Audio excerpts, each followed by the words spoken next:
baguettes. Can you name a more quintessential French food? The recipe is quite simple. You just need flour, water, yeast and salt. Yet here in France, it's not just any loaf of bread that anybody can make at home. We're in Paris, in the 14th district, and we're about to meet with Mahmoud Msedi. He's an artisanal baker, son of a baker, who's been making bread basically ever since he can remember. This is his shop. Let's walk in. Mahmoud is a master of bread. Look at this giant loaf. He even won an award for the best baguette in Paris. What he's going to show us is not your average baguette, but the baguette tradition, which is a baguette made on site with simple ingredients. La baguette tradition est différente parce qu'elle a un procédé différent des autres pains en fait. C'est quelque chose qu'on ne peut pas faire vite. Si on ne respecte pas le temps, eh ben, on n'aura jamais une bonne tradition. Et c'est pour ça qu'elle est unique et c'est pour ça aussi qu'elle est connue. Making a baguette is much more complex and time-consuming than you'd think. Every step requires inside knowledge, skill and expertise. It all starts with the dough. Mahmoud starts making the dough at 5 a.m. with only flour and water. Kneads it, then at 8 a.m. he adds yeast and salt and water again. L'eau c'est pour par exemple contrôler la température. Si par exemple ma pâte est trop froide, je vais rajouter de l'eau chaude. Si elle est trop chaude, je vais rajouter de l'eau froide. Ça me permet de récupérer en fait, d'avoir à chaque fois la température la même tous les jours. Donc, donne un gant à madame. Mais touchez. Vous allez voir, elle est très froide. Oh ouais, c'est très très froid. Voilà. C'est pour ça que nous, on va mettre de l'eau chaude ici. Parce que aujourd'hui, il fait très froid. Et nous, on pétrit dans la boulangerie, pas au sous-sol. La plupart des boulangers, ils pétrissent au sous-sol. Donc, il fait souvent chaud au sous-sol. Mais nous, non, on est obligé de s'adapter parce que s'il fait froid, eh ben, ma pâte elle va être trop froide. S'il fait très chaud, ma pâte va être très chaude. Donc, je vais devoir à chaque fois réajuster. Okay. Je m'adapte en fonction du temps, en fait, the weather. Sa pâte, elle a reposé pour 3 heures, c'est ça. Donc, elle prend la température extérieure. Parfait. Est-ce qu'il y a une température idéale ou... Oui, à la sortie, 24. Quand je sors ma pâte, l'idéal c'est 24 degrés. Le plus important, c'est le mélange. Si on réussit le mélange, on réussit toute la production. Il faut que la pâte soit lisse. On ne pourrait jamais ajouter tous les ingrédients comme ça, tout ensemble. Bah, c'est déconseillé. C'est comme de la cuisine ou les gâteaux, on ne met jamais tout d'un coup. On surveille toujours le mélange et on réajuste à chaque fois. Parce que ce qui compte, c'est le résultat. Déjà, on entend les bulles qui commencent à... You can hear the sounds of the dough. Je ne sais pas si vous entendez les bulles s'éclater. Cloc. Combien de temps il faut, selon vous, pour apprendre à connaître la pâte comme Moi, vous faites? J'ai eu la chance, c'est que mon père, il est boulanger. Donc j'ai grandi dans le milieu. Donc je l'ai regardé quand j'étais petit travailler.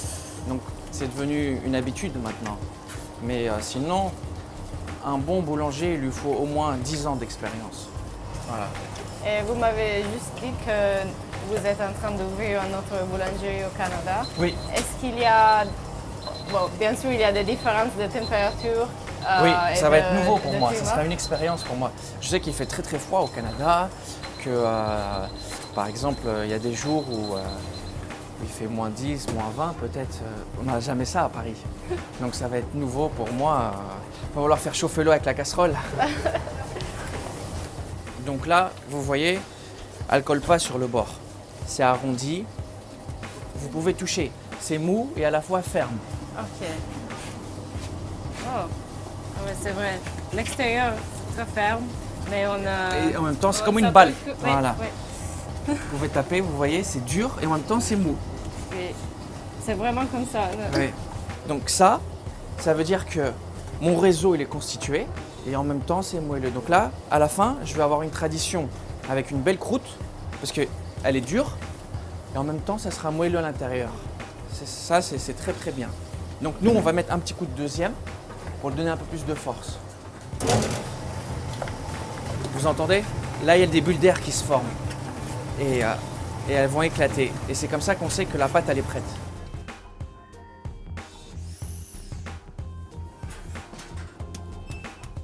Donc là, vous avez vu, ça colle là.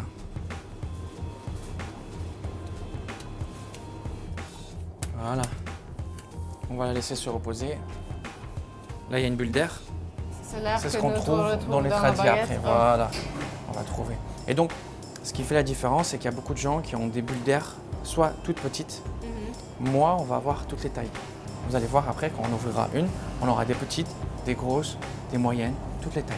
Est-ce qu'il y a un message Quand c'est petit, c'est comme tout le monde. Quand c'est irrégulier, c'est personnel. C'est pour ça que la tradie, on la trouve. La mienne, on ne peut pas la trouver ailleurs. Vous ne pouvez pas contrôler la taille des bulles d'air? Je ne peux pas contrôler, mais je peux faire en sorte d'avoir des bulles irrégulières. Ça, c'est un de mes secrets, ça. When the dough is ready, it rests for 1 hour. Then it is taken out in small batches. Donc les gens font avec la farine, nous on fait avec l'eau. C'est plus propre et c'est les anciennes méthodes. Pourquoi pas de farine? Parce qu'on va meilleur. modifier l'harmonie des ingrédients. Si on fait avec la farine, on va baisser le taux d'hydratation. Donc c'est comme si on aura mis moins d'eau parce qu'on aura augmenté de la farine. Quand on farine, quand on sort avec la farine, tous ces petits gestes, si à chaque fois on met de la farine, eh ben on va perdre en hydratation et donc on aura moins de bulles. On va casser en fait le réseau à chaque fois. Donc c'est pour ça qu'on fait avec de l'eau pour protéger le réseau au maximum. Regardez, vous avez vu les bulles? Oui. Elles sont déjà là. Ok. Et c'est pas les mêmes tailles. Ça c'est ce qu'on va retrouver dans le pain après. Et donc là on retrouve comme tout à l'heure, c'est bombé et en même temps The batches of dough will be left to rest until the following day, while batches from the day before are going to be cut in pieces and shaped. This is when the dough starts to resemble a baguette. on peut le faire à la main, mais ça prend beaucoup de temps. Ah, ok. Et quand on fait à la main, on chauffe la pâte. Ah oui, c'est vrai. Et donc ça fait qu'on devra faire attention à la température, respecter que ce soit bien frais, parce que justement on a chauffé la pâte. Et le problème de la main, c'est que ce ne sera pas droit. Il y aura des coups plus gros, plus fins, plus gros, plus fins. Ça dépend en fait de la pression qu'on met pour la faire. C'est pour ça que la machine, ça permet d'être régulier. Et ça, c'est du coton? C'est de la toile. Ah, ok. Il y a des gens qui dessinent sur ça. Ah, ok, oui. Voilà. Bien sûr. Oui. Et pourquoi utilisez-vous ça? Parce que ça ne colle pas. Et puis, s'il y a de l'humidité dans l'air ou dans la machine, et ben, ça va protéger la baguette. Le tissu il va boire l'humidité. Et donc, la différence entre la baguette traditionnelle et la baguette, c'est qu'on utilise la pâte d'aujourd'hui? Non, la baguette, elle est faite le jour même. Elle ne se repose pas. La tradie, elle se repose. Voilà. Donc, on met des rangées de 6. C'est l'idéal. Quand c'est trop serré, ça va mal cuire, elle va tomber parce qu'il n'y aura pas assez de chaleur entre les tradis. Et puis quand c'est trop espacé, ça cuit trop vite à l'extérieur et pas assez à l'intérieur. Donc c'est pour ça qu'il faut trouver le bon rendement en fait. Vous utilisez cet outil en Oui, une planche. bois, en planche en bois? Oui. Parce qu'on pourrait jamais le faire avec les mains. Alors, en fait, la tradie, c'est l'un des pains les plus fragiles. Parce que c'est pour ça que ça demande beaucoup de temps de repos, c'est très délicat la tradition. Donc pour protéger le réseau, les bulles d'air en fait, au maximum, l'alvéolage, on est obligé de les prendre à la planche. Il faut être très délicat. Parce que comme ça, on respecte la forme. Plus on fait attention à la tradie, plus elle sortira bombée. Voilà. Maintenant, on va donner un coup de lame pour la dégazer. Et puis pour l'esthétique aussi. Voilà. Soit on met un coup de lame, c'est ce que fait Mourad. Moi j'aime bien mettre 4 ou 5. Voilà. Est-ce qu'il y a une règle ou c'est juste un dessin? Alors il y a une règle, il faut de préférence donner au milieu. Et puis ensuite, il ne faut pas appuyer. Il faut avoir une lame qui coupe bien. C'est pour ça que j'ai plein de bobos partout. Et puis plus on coupera bien, plus la grille. C'est-à-dire que c'est ce qu'on verra à la fin, c'est ça la grille. Ça c'est la grille. Ça coupe. Si on fait ça, mon grand il va se trouver. One batch of dough will make about 20 baguettes, and about 200 baguettes will come out from the whole of the dough.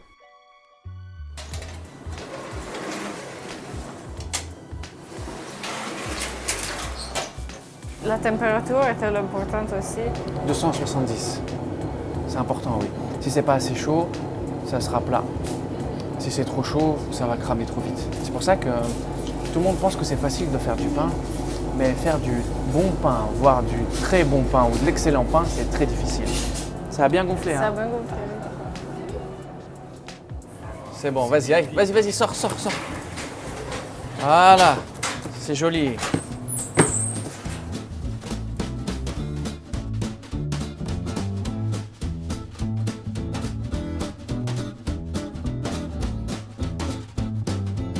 Voilà, Ça fait juste 20 minutes. Non. moins 19. Moins 19, ok. Voilà, là on a une belle green. It's very hot.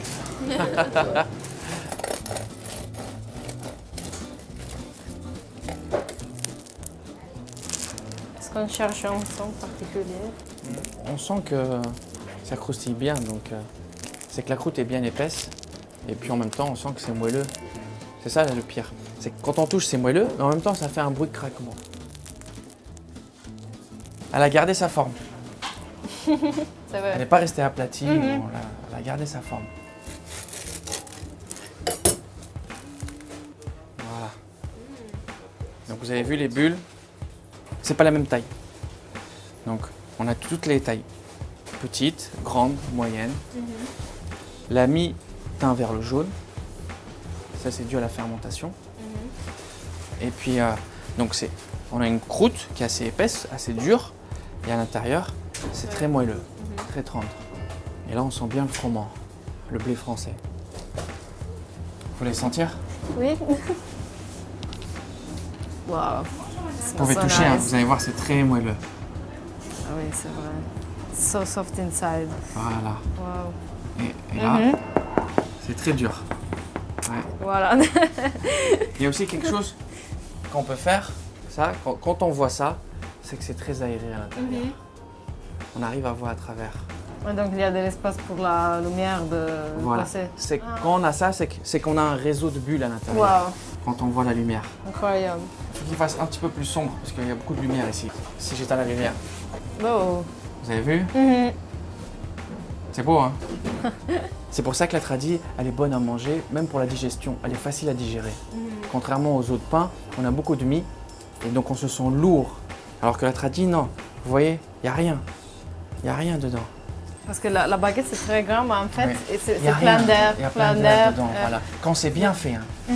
Quand c'est pas très bien fait, on a beaucoup de mie dedans et on retrouve pas après là ce qu'on va voir les bulles.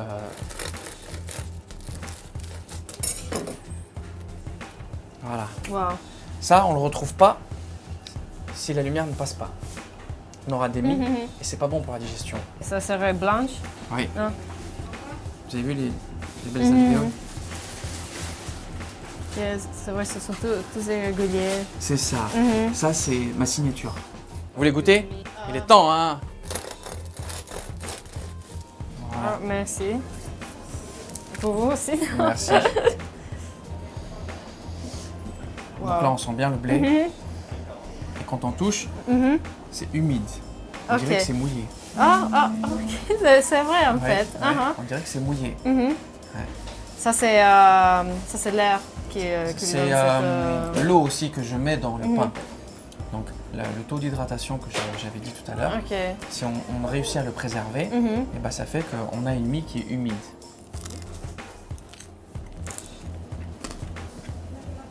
Donc c'est croquant, à la fois moelleux, et ça fond dans la bouche en fait. Il n'y a pas de mie agressive, non. C'est très léger. Ça fond. Vous faites le boulanger depuis combien de temps? Écoutez, ça fait, on va dire, 28 ans, depuis que je suis né en fait. Mon père est boulanger depuis 30 ans, il est boulanger. Donc j'ai grandi à côté de lui. Je me réveillais déjà à 4 heures quand j'étais tout petit. Hein. Je descendais avec lui à la boulangerie. Et donc il m'a transmis sa passion. J'ai appris à travers lui. Et après, vous avez décidé d'ouvrir votre boulangerie ou... Alors, j'ai d'abord fait des études. J'ai fait un bac S, option maths. Et ensuite, j'ai fait une prépa et puis une licence de chimie. Et en même temps, j'ai travaillé avec mon père toujours. Je me réveillais à 4 heures. Wow. À 7 heures, je prenais une douche et je partais à la fac. Est-ce qu'il faut, il faut vraiment une connaissance de la chimie ou... Ça m'a aidé. En fait, la chimie, la prépa, toutes mes études m'ont permis de mieux comprendre ce que je fais en fait. Parce que je sais qu'il y a des réactions qui se passent, il y a des choses qui sont importantes, des détails, les pesées, les dosages, les mélanges, tout ça, c'est des choses qui font partie de la chimie que nous, on nous a enseignées, qui ont une importance énorme. Alors que je pense que certains boulangers n'ont pas cette notion d'importance pour ce genre de détails. J'ai des amis qui me disent je suis le boulanger chimiste. Ils m'ont donné un surnom. J'ai vu ici que vous avez les deux drapeaux. Oui, Est-ce que c'est important pour vous d'avoir ce double héritage? oui.